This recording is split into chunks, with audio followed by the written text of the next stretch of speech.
네, 안녕하세요. 스포츠 과학기술론 논문 발제 과제 영상 시작하도록 하겠습니다.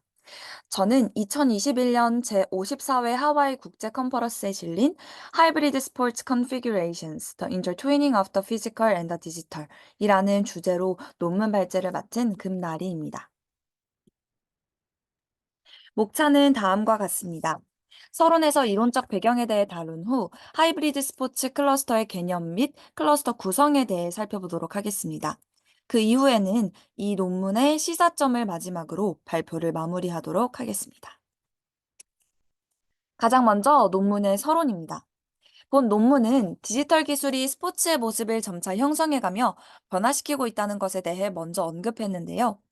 이렇게 지속적으로 발전하고 변화하는 스포츠계의 흐름을 바탕으로 피지컬 디지털 하이브리드 스포츠 구성을 정리하고 관찰하며 개념화하고자 했는데요.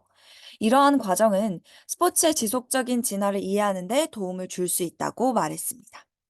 또한 디지털 영역에서 탄생한 e스포츠로 인해 스포츠의 본질에 대해 다시 생각해 볼 수 있는 계기가 마련되었다고 이 저자는 전했습니다. 다음으로는 문헌 리뷰입니다.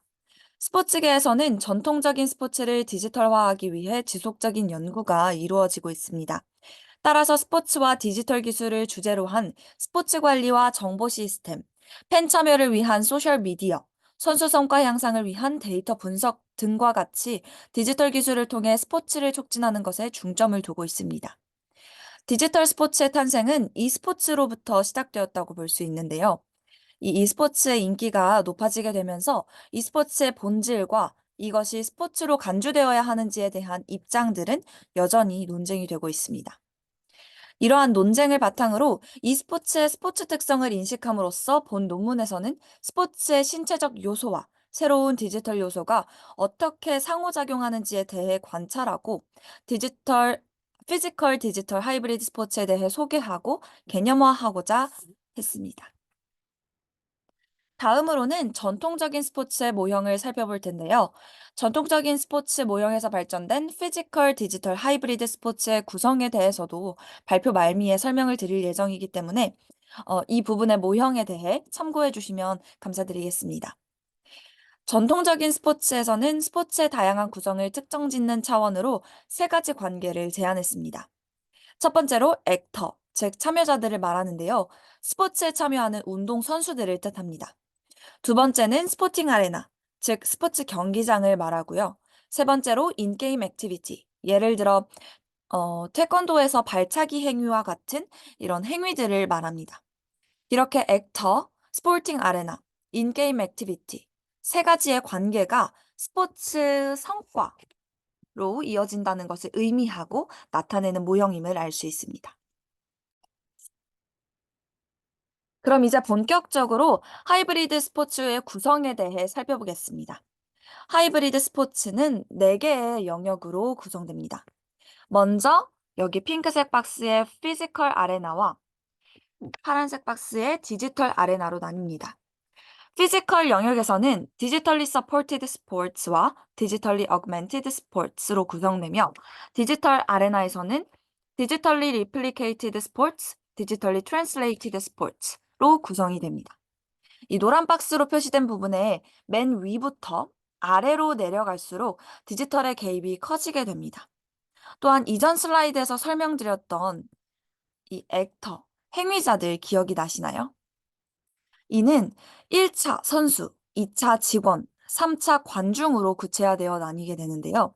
이쪽에 보시면 빨간색 동그라미 부분을 보시게 되면 선수를 제외한 2차, 3차 액터의 영향이 어떤 식으로 미치는지에 대해서도 다루고 있는 것을 알 수 있습니다. 그러면 다음 슬라이드부터는 각 클러스터별로 간략하게 설명을 해드리도록 하겠습니다.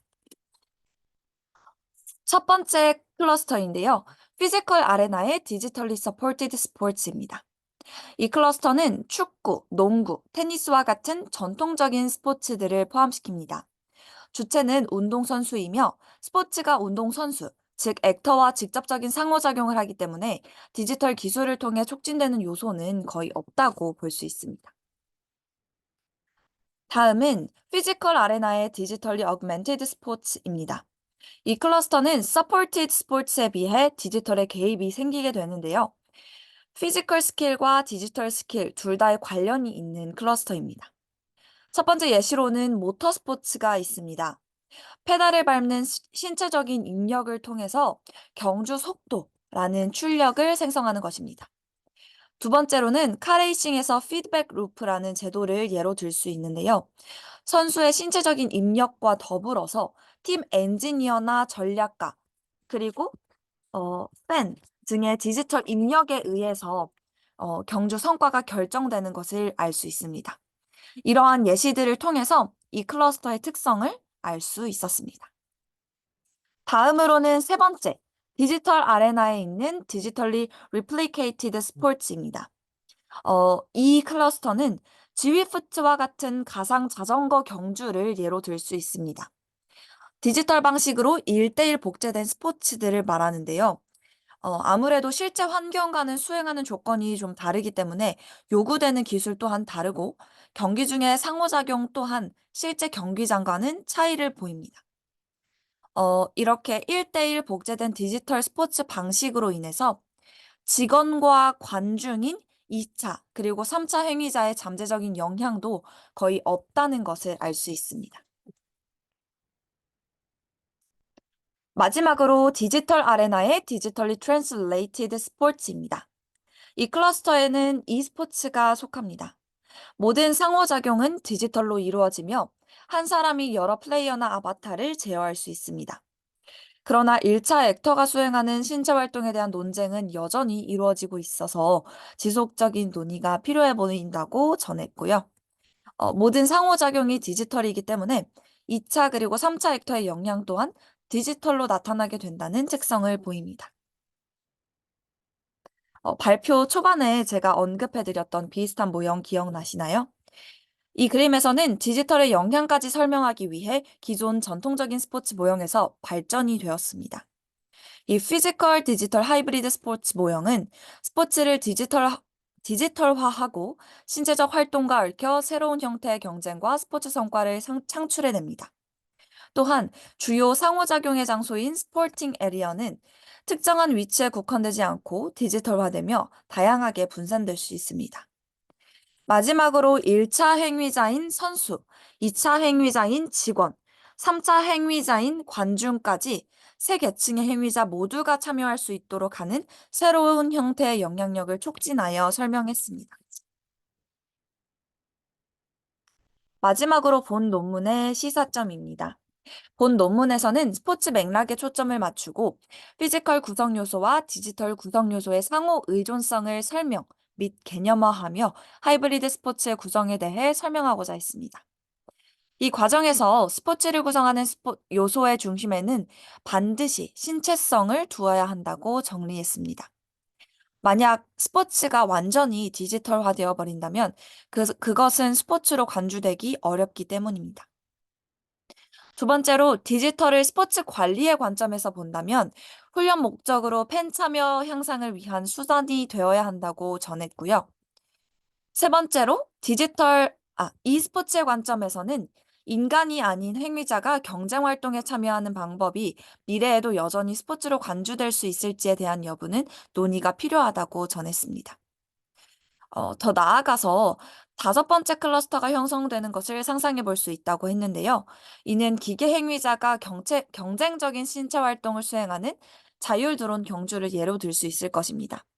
이는 인간이 직접 스포츠에 참여한다기보다는 기계 행위자 간의 경주를 하기 때문에 좀 더 디지털적인 요소가 큰 클러스터인 것을 볼 수 있습니다. 하지만 저는 이러한 다섯 번째 클러스터의 형성에서도 네 번째 클러스터였던 e스포츠가 포함된 클러스터와 마찬가지로 스포츠를 구성되는 요소에 신체성이 얼만큼 반영되는지 등 스포츠의 구성과 개념에 대한 지속적인 논의가 매우 필요해 보인다고 생각했습니다. 이것으로 저희 논문 발표를 마치도록 하겠습니다. 발표를 끝까지 잘 들어주셔서 감사드립니다.